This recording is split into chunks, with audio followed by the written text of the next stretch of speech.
स्वागत है आपका आपकी अपनी चैनल वेकअप पे। इस चैनल पे नैतिक सीख देने वाली मज़ेदार कहानियाँ मिलती हैं। अगर आप इस चैनल पे पहली बार आए हैं तो इस चैनल को सब्सक्राइब कर लीजिए और हाँ, अगर वीडियो अच्छी लगे तो कमेंट और लाइक ज़रूर करें। तो शुरू करते हैं आज की कहानी। पुराने समय में एक राजा था जो एक दिन शिकार पर चला गया। वह विजयनगर गांव के पास था। जब उसने एक बारहसिंघा को देखा तो वह इस हिरन के पीछे पीछे कई मीलों तक गया, मगर बारहसिंघा जंगल में भाग गया और कहीं नहीं दिख रहा था। राजा को गुस्सा आया और निराश भी हुआ। जब वह जंगल से वापस अपनी शिविर की तरफ आया तो झाड़ियों के पीछे से एक आवाज़ सुनाई दी। वहाँ देखा तो एक सुंदर स्त्री थी। राजा ने पूछा, कौन हो? इस जंगल में क्या कर रही हो? ए राजा, मैं जूनागढ़ के राजा की बेटी हूँ। मेरे पिता को युद्ध में बंदी बना लिया गया है।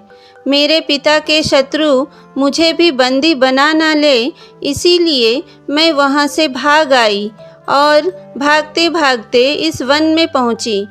आपने मेरी कहानी तो सुन ली, अब आप बताइए कि आप कौन हैं? सुंदर नारी, मैं यहाँ का राजा हूँ। अच्छा ही हुआ कि मैं यहाँ से गुजर रहा था, नहीं तो यहाँ तुम्हें कोई भी पशु हानि पहुँचा सकता था। यह सुनकर वह स्त्री फिर से रोने लग गई। अब क्यों रो रही हो? मेरा शिविर पास में ही है, अब कोई खतरा नहीं है। ए राजा, मैं इसलिए रो रही हूँ कि मेरे साथ न मेरा पिता है और न मेरी माँ है। सब छूट गए और अपना देश भी छूट गया। यहाँ अपने देश से दूर, अपने माता पिता से दूर मैं क्या करूँगी? न घर, न कोई साथी, क्या करूँगी?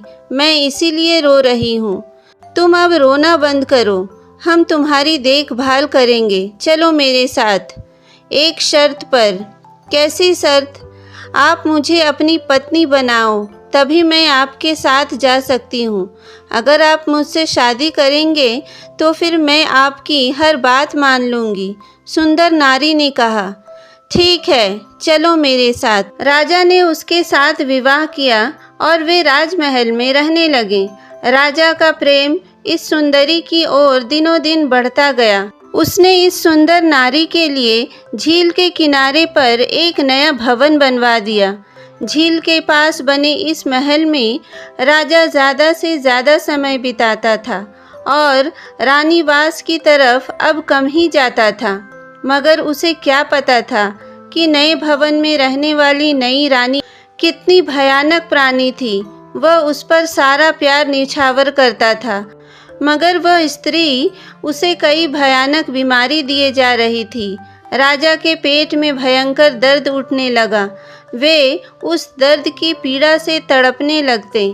हकीम लोग बुलाए गए, मगर बीमारी में कोई सुधार न हुआ। यहाँ तक कि अब यह लगने लगा कि इस अज्ञात बीमारी का कोई इलाज न होने के कारण राजा की मृत्यु भी हो सकती है।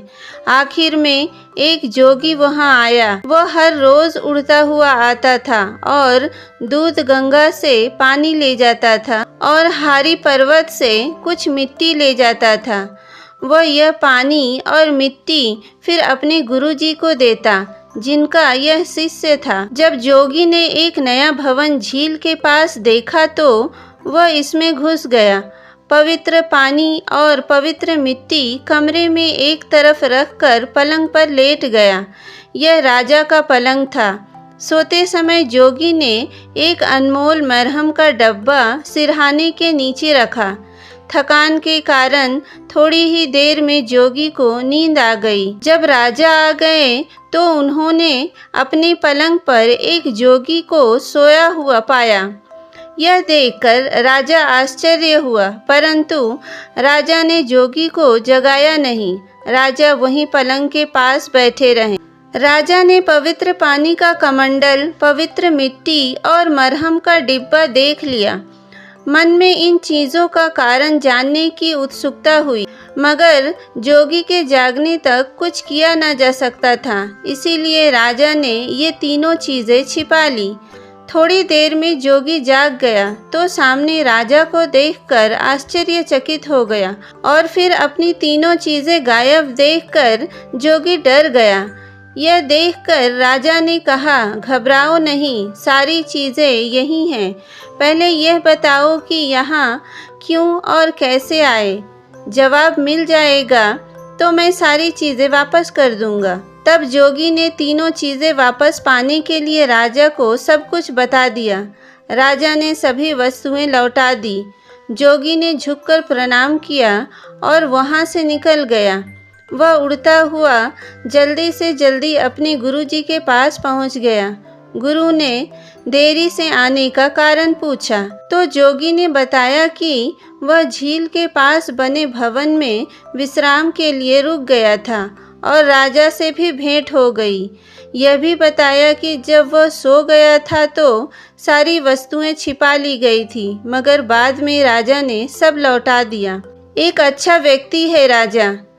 हमें राजा का कृतज्ञ होना चाहिए कि उन्होंने मरहम और बाकी चीज़ें लौटा दी।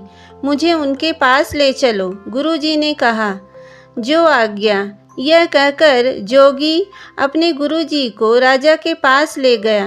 दोनों ने मरहम लगाई थी और उड़ते हुए राजा के पास पहुंच गए। ए राजन, मेरे गुरुजी महान ज्ञानी और ऋषि आपको आशीर्वाद और धन्यवाद देने आए हैं कि आपने वे सभी पवित्र वस्तुएं मुझे लौटा दी थीं। दंडवत करते हुए राजा ऋषि के सामने औंधे मुंह साष्टांग मुद्रा में बोले, ए ऋषि महाराज, मुझ पर कृपा करें। मेरे पेट में ऐसी बीमारी हुई है जिसका इलाज किसी भी वैद्य या हकीम के पास नहीं है। यदि आप मुझे इस बीमारी से बचा लें तो मैं जन्म जन्मांतर तक आपका कृतज्ञ रहूँगा। मुझे अपने शरीर की जांच करने दीजिए, ऋषि ने कहा। राजा ने कहा, हाँ ऋषि महाराज। राजा के शरीर की जांच करते हुए ऋषि ने पूछा, क्या आपने कुछ दिनों पहले विवाह किया है? जी हाँ ऋषि महाराज।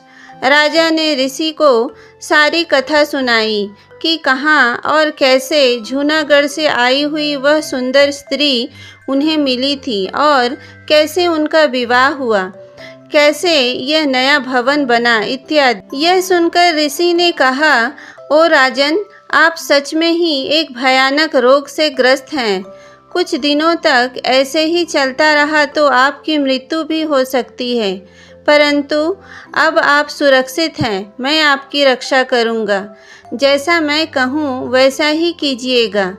जी हाँ गुरु महाराज। आप अपने रसोइये से कहिए कि वह आपकी पत्नी के खाने में कुछ ज़्यादा नमक डाल दे और जब वह रात को खाना खाए तो ध्यान रखे कि उसके कमरे में उसके आसपास कहीं भी पानी ना हो।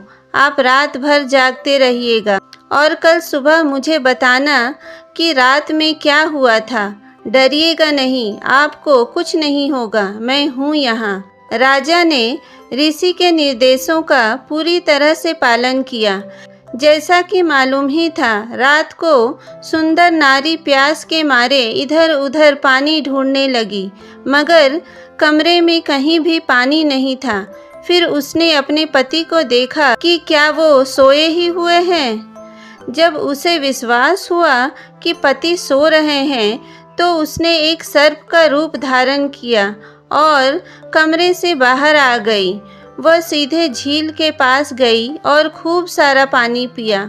अपनी प्यास बुझाने के बाद जब वह कमरे में वापस आ गई तो फिर से एक सुंदर नारी बन गई और पलंग पर सो गई।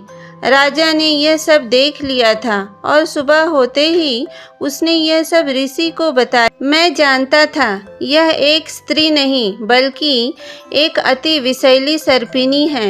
यदि 100 वर्ष तक किसी सर्प या सर्पिनी पर मनुष्य की नज़र ना पड़े तो उसके सिर पर एक शिखर निकल आता है और वह एक शाहमार बन जाता है। यदि उसके बाद भी उस पर किसी मनुष्य की नज़र ना पड़े तो वह अजगर बन जाता है। यदि 300 वर्षों तक किसी मनुष्य की नज़र ना पड़े तो वे अशांत नाग या नागिन बन जाते हैं। ऐसी अशांत नाग नागिन के पास प्रचंड शक्ति होती है।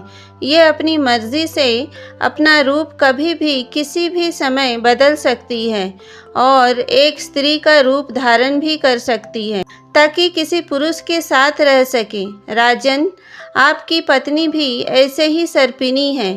पहले इसके बारे में कोई ज्ञान प्राप्त हुआ होता तो मैं उसे उस वन से लेकर नहीं आता। क्या अब उससे बचने का कोई उपाय नहीं है? ऋषि ने कहा, अवश्य, मगर आपको धीरज से काम लेना होगा और उसे यह आभास न हो कि कुछ किया जा रहा है। आप उससे वैसा ही बर्ताव करें जैसा पहले से करते आए हैं। यदि उसे संदेह हुआ तो वह एक फुफकार में सारा नगर भस्म कर देगी, इसीलिए सावधानी से रहें। इस बीच आप लाख का एक घर बनवाएं, उस पर सफेदी करवाएं ताकि लाख की लाली छिप जाए। घर छोटा हो, इसमें 4 कमरे हों और खाना खाने के लिए एक ऐसा भोजन कक्ष हो जिसमें एक बड़ा सा तंदूर हो, तंदूर के ऊपर ढक्कन हो। इस लाख घर के बनते ही आप कहना कि हकीम ने आपको 40 दिनों तक सबसे दूर उस घर में अकेले रहने को कहा है। आपके पास कोई नहीं आएगा सिवाय आपकी पत्नी के। सब कुछ वैसा ही किया गया जैसा कि ऋषि ने कहा था। सुंदर स्त्री बड़ी प्रसन्न हुई कि उसके पति अकेले रहेंगे और केवल उसे ही उसके पास जाने की अनुमति होगी। वह उनकी सेवा करेगी, उसके साथ अकेले समय बिताएगी। ऐसा ही हुआ। वह घर के सभी काम खुद ही करती थी। ऋषि की सलाह से एक दिन राजा ने इस सुंदर नारी से तंदूर में कुछ बढ़िया सी नान बनाने को कहा। जब वह तंदूर में नान की रोटियां रख रही थी तो इस विषैली सर्पिणी से मुक्त होने के लिए राजा ने उसे तंदूर में धकेला और ढक्कन बंद कर दिया। उसके बाद राजा लाख घर से बाहर आ गए और उनके सेवकों ने इस मकान में आग लगा दी। तभी वहां ऋषि आ गए। आपकी जान बच गई राजन। ऐसी विषैली सर्पिणी से बचना बहुत कठिन था। अब आप अपने महल में जाइए और वहां शांति से रहिए। तीसरे दिन हम यहाँ इसी स्थान पर दोबारा आएंगे। तीसरे दिन राजा और ऋषि उसी स्थान पर आ गए जहाँ पर लाख का बनवाया हुआ मकान जलवाया गया था। वहाँ कुछ नहीं था सिवाय राख के। ऋषि ने राजा से कहा, आप इस स्थान को ध्यान से देखो, यहाँ आपको कुछ मिलेगा। क्या ऋषि महाराज? एक छोटा सा चिकना गोलाकार कंकड़। थोड़ी देर ढूंढने के बाद राजा ने कहा, जी ऋषि महान, यहाँ पर एक छोटा सा चमकता हुआ कंकड़ है। अब यहाँ राख है और कंकड़ भी। आप अपने पास क्या रखेंगे राजन? यह कंकड़, राजा ने उत्तर दिया। बहुत अच्छा, तब फिर मैं इस राख को ले जाऊंगा। उसके बाद ऋषि ने सारा राख इकट्ठा करके एक पात्र में डाल दिया और वह कंकड़ राजा को दे दिया। राजा अपने महल की तरफ गए और ऋषि भी वहां से चले गए। कुछ ही दिनों में राजा का रोग ठीक हो गया। वे पहले जैसे स्वस्थ हो गए और पहले की तरह ही फुर्ती से अपना काम करने लगे। सभी दरबारी और प्रजा प्रसन्न हो गए कि राजा ठीक हो गए। ऋषि ने जो कंकड़ राजा को दिया था वह कंकड़ पारस में बदल गया। राजा बहुत देर तक उस पारस पत्थर को देखते रहे और ऋषि के बारे में सोचते रहे। फिर उन्होंने अपने कुछ सेवकों को ऋषि और जोगी को ढूंढने के लिए भेजा ताकि वे उनका धन्यवाद कर सके। परंतु ऋषि और जोगी को सेवक ढूंढ नहीं पाए। वे कहीं दूर निकल गए थे, राजा के देश की सीमाओं के बाहर, संभवतः हिमालय की किसी ऊंची गुफा में। बहुत समय पहले एक राजा और रानी पर्वतीय क्षेत्र में रहते थे। उनकी बेटी यानी राजकुमारी बहुत ही सुंदर थी। जब उसका जन्म हुआ था तब उसके माता पिता ने उसका भविष्य जानने के लिए राज्य ज्योतिषी से सलाह ली थी। राज्य ज्योतिषी ने बताया था कि राजकुमारी भाग्यशाली है और ऐसा ही हुआ भी। जब वह युवा होने लगी तो बहुत ही सुंदर दिखने लगी। जब वह अपने होंठ खोलती तो उसके अधरों से मोती गिरते और जब चलती तो उसके पैरों के दोनों तरफ बहुमूल्य रत्न बिखेरने लगते। इतने कि उसके युवा होने तक उसका पिता उस क्षेत्र के सबसे धनवान और संपन्न राजा बन गया। राजकुमारी का एक और विशेष गुण था कि वह सोने की एक माला धारण किए रहती थी, जो जन्म से ही उसके गले में थी। जब उसके बारे में माता पिता ने राज्य ज्योतिषी से पूछा तो उन्होंने बताया था, यह माला इसका जीवन है। इस हार को इसके गले से कभी ना उतारना और इसकी रक्षा करना। इसीलिए रानी ने बेटी को बताया था कि इस हार को कभी ना उतारे और सदा ही गले में पहने रखें। राजकुमारी के युवा होने पर उसके जन्मदिन पे राजा ने उसके लिए सोने की चप्पलें उपहार में दी। राजकुमारी ने पिता को धन्यवाद दिया और अपनी सेविकाओं के साथ वह चप्पलें पहनकर अब वह पहाड़ों में चहलकदमी करने जाती। इससे उसके नाजुक पैरों की सुंदरता और भी बढ़ जाती। एक दिन राजकुमारी अपनी सेविकाओं के साथ पहाड़ पर बने महल के आसपास जंगली फूल चुन रही थी कि उसका पैर फिसल गया। उसके एक पैर की चप्पल बहुत नीचे खड़ी ढलान से नीचे गिर गई। राजकुमारी ने अपने परिचारकों को ढूंढने के लिए भेजा। कुछ समय बाद लौटे, मगर उनको वह सोने की चप्पल न मिल पाई। जब राजा को यह सूचना मिली तो उन्होंने घोषणा की कि जो भी इस चप्पल को ढूंढ कर लाएगा उसे अच्छा खासा इनाम मिलेगा। राजकुमारी के एक पैर की चप्पल ढूंढने की बहुत कोशिश हुई, मगर कोई ढूंढ न पाया। कुछ समय बाद समतल प्रदेश का एक युवा राजकुमार उन पहाड़ों से गुजर रहा था कि उस जंगल के बीच राजकुमारी की वह चमकती हुई चप्पल मिल गई। उसने यह चप्पल उठाई और अपने महल में पहुंचकर अपनी माँ को दिखाई। माँ ने कहा, बेटा, यह अवश्य ही किसी सुंदर राजकुमारी की चप्पल है। यदि यह चप्पल इतनी सुंदर है तो वह कितनी सुंदर होगी। उन्होंने सभी दिशाओं में अपने दूत भेजे। वे पता लगाएं कि यह खोई हुई चप्पल किसकी है। कई दिनों तक कहीं से कोई सूचना प्राप्त न हुई, लेकिन कुछ दिनों बाद राजा के दरबार में कुछ यात्रियों ने सूचना दी कि बहुत दूर के एक पहाड़ प्रदेश में एक राजा रहता है जिसकी बेटी की एक सोने की चप्पल गिर गई। राजा, रानी और कुछ सलाहकारों ने कहा कि यह चप्पल निश्चित ही उस राजा की बेटी की है।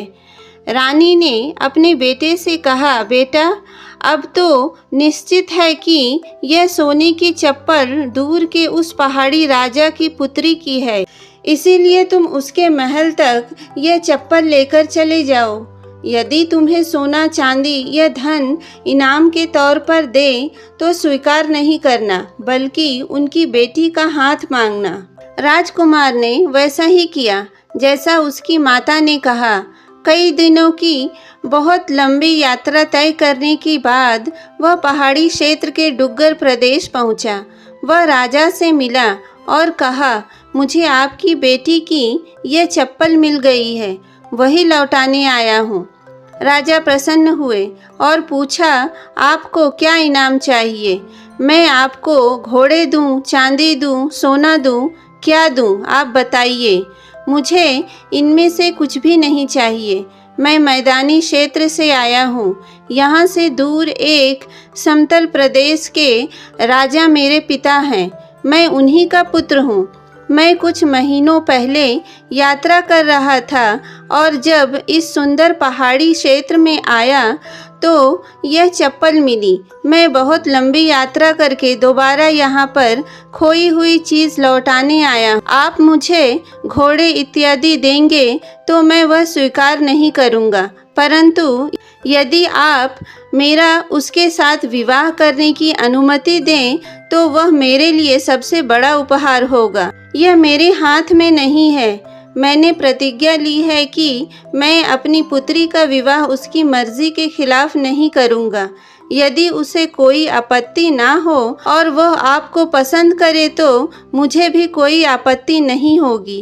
जब राजकुमार पहाड़ी पर बने महल के अंदर आ रहा था तब राजकुमारी ने उसे देखा था। वह पिता के पास गई और जब उसने देखा कि उसकी खोई हुई चप्पल भी मिल गई है और राजकुमार वही लौटाने आया था तो उसने शादी के लिए हाँ कर दी। दोनों का विवाह बहुत धूमधाम से हुआ। कुछ दिनों बाद राजकुमार ने राजा से कहा कि वह अब अपनी पत्नी के साथ अपने प्रदेश में वापस जाना चाहेगा। राजा और रानी ने उसे अनुमति दे दी और राजा ने कहा, यह हमारी आँखों का तारा है, इसका ध्यान रखना, और यह जो इसके गले में सोने का हार है इसे कभी न उतारने देना, क्योंकि इसी में उसकी जान है। राजा, रानी और दरबारियों ने उन्हें कई उपहारों के साथ धन, हाथी, घोड़े, सोने, चांदी के साथ विदा कर दिया। जब समतल प्रदेश के बूढ़े राजा और रानी ने अपने बेटे को एक अति सुंदर बहू के साथ आते हुए देखा तो उनकी खुशी का ठिकाना न रहा। इसी खुशी के माहौल में राजकुमारी अपनी पति के साथ रहने लगी, मगर वहाँ एक समस्या यह थी कि राजकुमार का किसी अन्य से पहले से विवाह हो चुका था, जो एक साधारण सी लड़की थी, और राजा रानी उसे ज़्यादा पसंद नहीं करते थे। पर्वतीय बहू के आने से राजा तथा रानी बहुत ही प्रसन्न हुए और संतुष्ट भी कि उनके पुत्र को एक अच्छी पत्नी मिल गई है। राजकुमार भी बहुत ही खुशी का अनुभव कर रहा था। पहली पत्नी साधारण रानी नई रानी को देखकर ईर्ष्या करने लगी और नई रानी को अपने से सुंदर और सुलक्षणी पाने के कारण षड्यंत्र रचने लगी।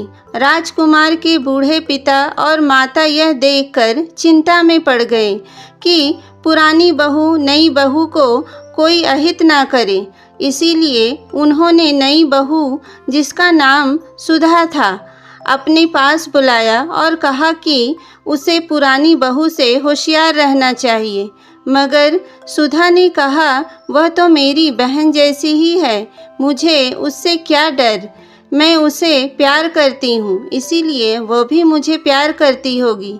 राजा रानी सुधा के सद्विचार सुनकर और भी प्रसन्न हो गए, मगर वे पुरानी बहू के स्वभाव से परिचित थे। कुछ महीनों तक सब ठीक ठाक चलता रहा, मगर एक दिन अचानक राजकुमार को दूर देश की यात्रा के लिए जाना पड़ा। वह सुधा को साथ नहीं ले जा सकता था, इसीलिए उसने अपने माता पिता से कहा कि उसकी पत्नी का ध्यान रखें और देखते रहें कि पुरानी बहू कोई शरारत ना करे। राजकुमार के जाने के बाद पहली बहू नई बहू सुधा के कमरे में गई और बोली, हमारे पति छोटे राजा हैं तो इसीलिए दूर देश की यात्रा पर गए हैं। वह तो तुम्हारे पास ही ज़्यादा समय बिताते हैं। तुम सुंदर हो और पहाड़ी प्रदेश के राजकुमारी हो। वे तुम्हें बहुत प्यार करते हैं। हम दोनों तो बहनें जैसी हैं, इसीलिए हमें आपस में मिलकर रहना चाहिए। मैं तुम्हारे पास आती रहूँगी, तुम भी मेरे पास आती रहना। इस पर सुधा ने कहा कि उसे उससे मिलना अच्छा लगेगा और वह उसे अपने गहने और कीमती चीज़ें दिखाने लगी जो वह अपने पिता के यहाँ से लाई थी। तभी पुरानी बहू ने कहा, मगर यह क्या, तुम यह सोने की माला सदा ही पहने रहती हो?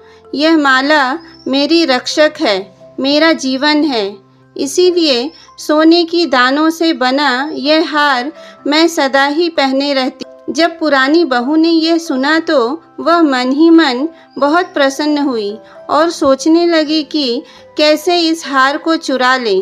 स्वयं तो चुरा नहीं सकती, इसीलिए अपने कमरे में पहुंचकर उसने अपनी विश्वसनीय सेविका को बुलाया और उससे कहा, आज रात तुम किसी भी तरह सुधा की कमरे में चली जाना और उसके गले से उसका हार जो वह सदा पहने रहती है उतार लेना। फिर उस हार को अपने गले में पहनना। जैसे ही वह हार सुधा के गले से उतरेगा वैसे ही वह प्राणहीन हो जाएगी। सेविका ने अपनी स्वामिनी के आदेश का पालन किया। वह रात को नई बहू के कमरे में गई। जब नई बहू सुधा गहरी नींद सो रही थी तब उसने उसके गले से वह हार उतार लिया और अपने गले में डाला। हार के निकल जाने के साथ ही सुधा के शरीर से प्राण भी निकल गए। अगली सुबह बूढ़े राजा और रानी अपनी प्यारी बहू को देखने उसके कमरे की तरफ गए। उन्होंने देर तक दरवाज़ा खटखटाया मगर किसी ने दरवाज़ा नहीं खोला। फिर उन्होंने अंदर जाकर देखा तो सुधा को लेटे हुए पाया। उसका शरीर ठंडा पड़ा था, चेहरे का रंग सफ़ेद था, ना जीवित ना मरी हुई परंतु बेसुध सी। उन्होंने दरवाजे के बाहर सोए हुए परिचारकों से पूछा कि क्या उन्होंने किसी को यहाँ आते देखा और क्या वह रात को बीमार तो नहीं थी। उन्होंने कहा, ना तो कोई आया था और ना ही वह बीमार सी दिख रही थी। उन्होंने उसी समय राज्य वैद्य को बुलवाया मगर उसने कहा कि बहू के शरीर में प्राण ही नहीं है, वह मृत है। दोस्तों, आगे की कहानी सुनने से पहले अगर आपने इस चैनल को सब्सक्राइब नहीं किया है तो प्लीज़ सब्सक्राइब कर लीजिए, मुझे भी मोटिवेशन मिलेगी। तो बढ़ते हैं आगे की कहानी की ओर। राजा और रानी अत्यंत दुखी हुए।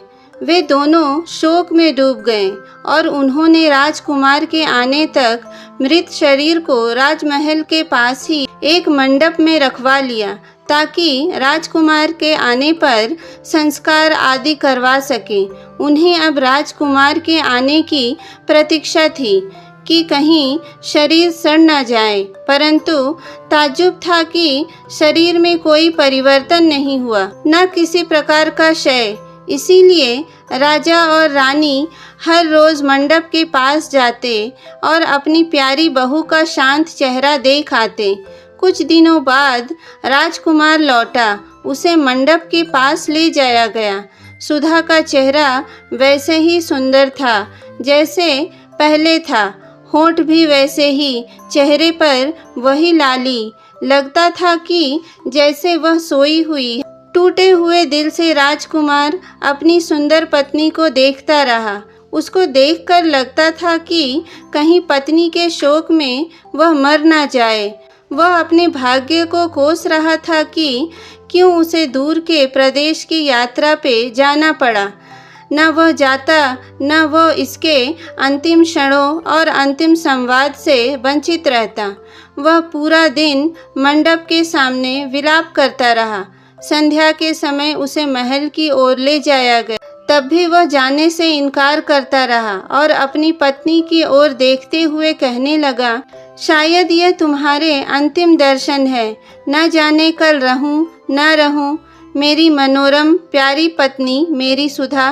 बूढ़े राजा और रानी को लगा शायद उनका बेटा राजकुमार पागल ना हो जाए या उसकी भी मृत्यु ना हो जाए। इसीलिए उन्होंने उसे दूसरे दिन मंडप की ओर जाने से रोक लिया। जिस सेविका ने सुधा के गले से हार उतारा था और अपने गले में पहन रखा था, वह शाम को सोते समय वह हार तथा अपनी चूड़ियां आदि उतारती और अगली सुबह फिर पहन लेती।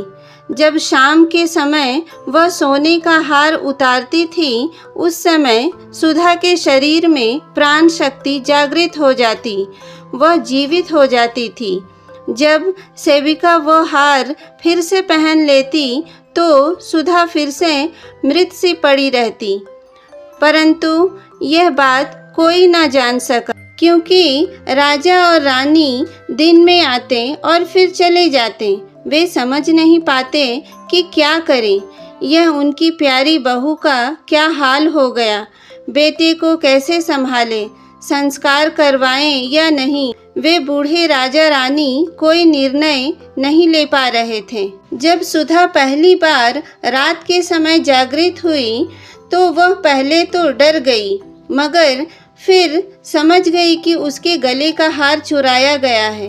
उसने सोचा कि सुबह होते ही वह महल में घुस जाएगी और अपना खोया हुआ हार ढूंढकर पहन लेगी, मगर वह सुबह कभी न आई, क्योंकि सूर्य की पहली किरण फूटते ही सेविका हार पहन लेती थी। सुधा रात को सामने के पोखर से पानी पीती थी और फिर अपनी जगह पर लेटकर सुबह का इंतजार करती, न कोई भोजन न कुछ खाने को। परंतु जब वह पोखर की तरफ जाती तो चलते समय अपने आप पहले की तरह रत्न जवाहरात बिखर जाते। पगलाया सा राजकुमार जब अगले दिन मंडप के पास गया तो उसने मंडप के सामने से पोखर की तरफ कुछ कीमती मणियां दिखी तो अचंभे में पड़ गया। उसे लगा कि हो ना हो उसकी पत्नी सुधा के शरीर में अभी भी प्राण शक्ति का कोई अंश बचा है। वह सारा दिन देखता रहा कि उसकी पत्नी का बेसुध पड़ा शरीर कोई हरकत करे, मगर ऐसा कुछ न हुआ, क्योंकि वह रात को ही जागृत होती थी। निराश होकर वह वापस महल में चला गया। वह अगले दिन मंडप की ओर नहीं गया और सारा दिन उदासी में काटा। महल में लोगों को लग रहा था कि शायद वह भी अब ज्यादा दिन जिएगा नहीं, क्योंकि उसने खाना पीना भी छोड़ दिया था। शाम के समय भी वह उदास था, मगर सोच रहा था कि रत्न और जवाहरात मंडप के आसपास कैसे आए होंगे। वह उठकर मंडप की ओर चला गया। वहां बैठा तो क्या देखता है कि कोई स्त्री मंडप से निकलकर पोखर की तरफ जाने लगी है। पहले तो उसे लगा कि कोई परी होगी, मगर फिर अपनी पत्नी को दूर से ही पहचान लिया। जिस ओर से सुधा पोखर की तरफ गई उस तरफ पथ पर कीमती मणियां बिखरने लगी। उसे ताज्जुब हो रहा था, लगता था जैसे कोई सपना देख रहा हो। जब सुधा ने किसी के चलने की आवाज़ सुनी तो वह डर गई। अंधेरे में कुछ भी साफ साफ दिखाई नहीं दे रहा था। फिर राजकुमार ने पुकारा, सुधा, मैं तुम्हारा पति हूँ। सुधा ने आवाज़ पहचानी और मंडप के पास आई, जहाँ दीप जल रहा था। दोनों ने एक दूसरे को देखा। सुधा ने कहा, नहीं, आप सपना नहीं देख रहे हैं। इस समय मैं जीवित हूँ। मैं ही आपकी सुधा हूँ, मगर दिन में मर जाती हूँ। आपके जाने के बाद किसी ने मेरा जीवन हार चुरा लिया है। राजकुमार ने उसके गले की तरफ देखा तो वहाँ वो हार था ही नहीं जिसकी सुधा के माता पिता ने रक्षा करने को कहा था। वह वहीं मंडप पर उसके साथ बैठा रहा और कहा, तुम चिंता मत करो, मैं वो हार ढूंढकर कल तुम्हारे पास लाऊंगा। मैं पूरे महल की तलाशी लूंगा। वह सारी रात वहां बैठा रहा और सुबह होने से पहले महल में वापस आ गया। महल में पहुंचते ही राजकुमार ने सभी नौकरों और परिचारकों आदि को बुलवाया। सारे उसके सामने पेश हुए। जैसे ही उसने सेविका के गले में सुधा का जीवन हार देखा, वैसे ही उसने रक्षकों से कहा कि सेविका को कारागार में डाल दें। सेविका डर गई और उसने सब कुछ बताया। उसने बताया कि कैसे पहली बहू ने उसे यह चोरी करने के लिए आदेश दिया था। यह सब सुनने के बाद राजकुमार ने दुष्ट महिला बुरी पत्नी को भी जीवन भर के लिए कारागार में डालने का आदेश दिया। सेविका और उसकी स्वामिनी दोनों को कारागार में भिजवाने के बाद राजकुमार अपने बूढ़े माता पिता के साथ हार लेकर मंडप की ओर गया। सुधा के गले में सोने का हार पहनाते ही उसकी प्राण शक्ति लौट आई और खुशी खुशी सभी महल की ओर लौट आए। बूढ़े राजा और राजमाता की आंखों में नई चमक लौट आई कि उनके बेटे का उजड़ा हुआ संसार फिर से बस गया। यह खबर पूरे राज्य में फैल गई। चारों तरफ खुशियाँ मनाई जाने लगीं। उसके बाद बूढ़े राजा रानी, उनका बेटा और बहू सुख से रहने लगे।